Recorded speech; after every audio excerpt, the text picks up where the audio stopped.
दाखवणार आहे मेथीची ठेपली। मेथी घेतलेली आहे, हे चिंच गुळाचं पाणी टाकायचंय, जिरं, हिंग, मिरची पावडर, गरम मसाला, हळद, धणे पावडर, ते तीळ टाकतोय, खसखस टाकली, आलं लसूण मिरची कोथिंबीरची पेस्ट टाकली, पीठ भिजवताना लागेल एवढं मीठ टाकले, सगळं असं मिक्स करून घ्यायचं। पण तांदळाचं पीठ टाकू, तांदळाचं पीठ समजा आम्ही मोठे 2 चमचे टाकलेलं आहे।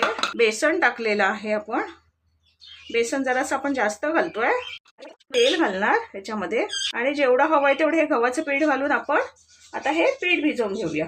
मळून झालेलं आहे, हाताने लाटायचं, पानांमधला ज्यूस बाहेर टाकायचा त्याच्यावरती, खालच्या साईडने थोडासा शेकवायचा, तूप किंवा तेल लावायचं, ही साईड आहे ना उलटलेली क्रिस्पी करून घ्यायची एकदम छान, तो शेकवायचा नाहीये नंतर।